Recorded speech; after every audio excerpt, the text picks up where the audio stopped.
Hello बच्चों, आज हम लोग पृथ्वी और हमारा जीवन कक्षा 6 के पाठ 2 को पढ़ेंगे। पाठ 2 के प्रश्न उत्तर, जोड़ी मिलाओ, अभ्यास कार्य को करेंगे। लेकिन इसको करने से पहले मैंने जो एक वीडियो बनाया है उसका लिंक डिस्क्रिप्शन में डाला हुआ है, जिसमें मैंने चैप्टर को पूरा समझाया है। तो उसको आप पहले समझ लें चैप्टर को, तभी प्रश्न उत्तर को करेंगे। आपके पाठ का नाम है पृथ्वी और चंद्रमा, पाठ 2, कक्षा 6। ठीक है, अब हम शुरू करते हैं। हमारा पहला प्रश्न है, चंद्रमा हमें तारों से बड़ा क्यों दिखाई देता है? चंद्रमा जो है हमें तारे ज़्यादा बड़े हैं। तारे जैसा हमारा सूर्य हमको बड़ा सा दिखाई देता है, क्योंकि सूर्य भी तारा है। तो तारे बड़े हैं वो, लेकिन चंद्रमा हमको बड़ा दिखता है, तारा छोटा क्यों? उत्तर है, सभी ग्रहों व उपग्रहों में चंद्रमा हमारे सबसे अधिक नज़दीक है। इस कारण चंद्रमा तारों से बड़ा दिखाई देता है, क्योंकि चंद्रमा जो सभी ग्रह उपग्रह हैं उनमें चंद्रमा हमारे पृथ्वी के सबसे पास में है। इस कारण हमें चंद्रमा तारों से बड़ा दिखाई देता है।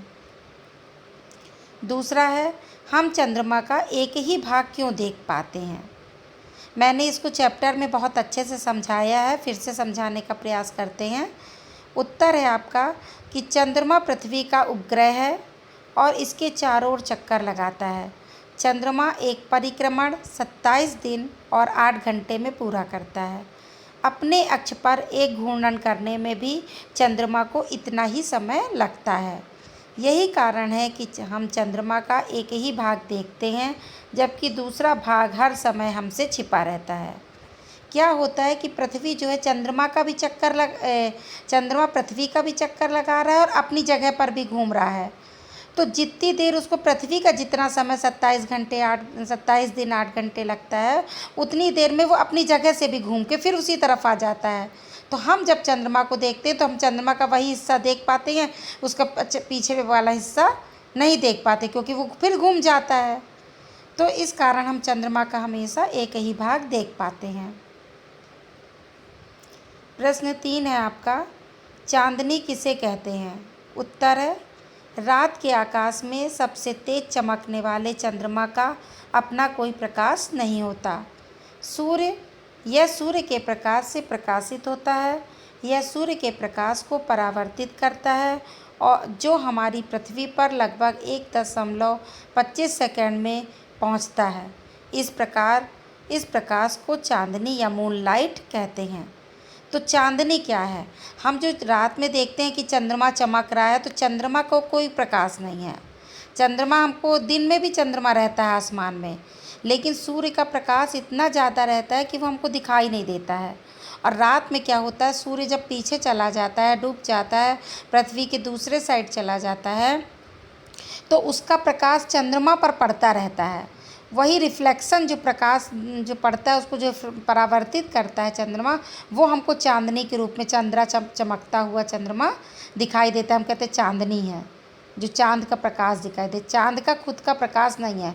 सूर्य की रोशनी उस पर पीछे की तरफ जो सूर्य होता है पृथ्वी के इस तरफ तो अंधेरा हो जाता है, दूसरे तरफ लेकिन सूर्य रहता है। तो वहाँ से वो सूर्य का प्रकाश चंद्रमा पर पड़ता रहता है। इस कारण हमको चंद्रमा दिखाई देता है, और जो प्रकाश दिखाई देता है चंद्रमा से चमकता हुआ, उसी को हम क्या कहते हैं? चांदनी।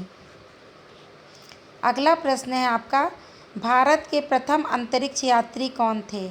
उत्तर, भारतीय वायुसेना के पूर्व पायलट राकेश शर्मा अंतरिक्ष में यात्रा करने वाले प्रथम भारतीय थे। राकेश शर्मा जो थे वो भारत के प्रथम अंतरिक्ष यात्री भारत के थे। ठीक है, ये ध्यान रखिएगा कि भारत के पूछा जा रहा प्रथम अंतरिक्ष यात्री कौन थे, तो राकेश शर्मा। अगला प्रश्न, सूर्य ग्रहण के समय क्या सावधानियां बरतनी चाहिए? जब सूर्य ग्रहण पड़ता है तो हमें किन किन सावधानियों का पालन करना चाहिए? उत्तर है, वैज्ञानिकों के अनुसार सूर्य ग्रहण के समय सूर्य से खतरनाक किरणें निकलती हैं। ये किरणें हमारी आँखों के लिए हानिकारक हैं और हमें अंधा भी बना सकती हैं। इसलिए सूर्य ग्रहण को नंगी आँखों से नहीं देखना चाहिए, बल्कि इसे वैज्ञानिकों द्वारा निर्धारित विशेष चश्मे से ही देखना चाहिए, क्योंकि जो उससे किरणें निकलती हैं वो हमारी आँखों को नुकसान पहुँचा सकती हैं। इसलिए हमेशा हमें चश्मा लगा करके ही सूर्य ग्रहण को देखना चाहिए। रिक्त स्थानों की पूर्ति कीजिए। पहला है आपका का नंबर, रात के आकाश में सर्वाधिक चमकीला आकाशीय पिंड क्या है? चंद्रमा। क्या भरेंगे आप? चंद्रमा। दूसरा है खा नंबर, चंद्रमा का व्यास पृथ्वी के व्यास का 1/4 है। कितना है? 1/4। गा नंबर, चंद्रमा अपनी धुरी पर 27 दिन 7 घंटे 43 मिनट में एक चक्कर पूरा करता है। घा नंबर, चंद्रमा पर पहुंचने वाला प्रथम व्यक्ति कौन था? नील आर्मस्ट्रॉन्ग था। अंगा नंबर, सूर्य ग्रहण के समय पृथ्वी की छाया चंद्रमा पर पड़ती है। चा नंबर, अंतरिक्ष की यात्रा करने वाले प्रथम भारतीय कौन थे? राकेश शर्मा। सही कथन के सामने सही तथा गलत के सामने गलत का चिन्ह लगाइए। का नंबर है, चंद्र ग्रहण के समय पृथ्वी की छाया चंद्रमा पर पड़ती है। ये आपका सही है। खा नंबर है, चंद्रमा का पृथ्वी के चारों ओर घूमना परिभ्रमण कहलाता है। ये भी सही है। गा नंबर, सूर्य ग्रहण को नंगी आंखों से देखना चाहिए। गलत, नहीं देखना चाहिए, चश्मे पहन के देखना चाहिए। घा नंबर, आर्यभट्ट ने सूर्य ग्रहण एवं चंद्र ग्रहण की वैज्ञानिक व्याख्या की थी। सही। तो इस तरह से यह आपका सही गलत हो गया। अब आते हैं जोड़ी मिलाव पर। तो का नंबर है युति।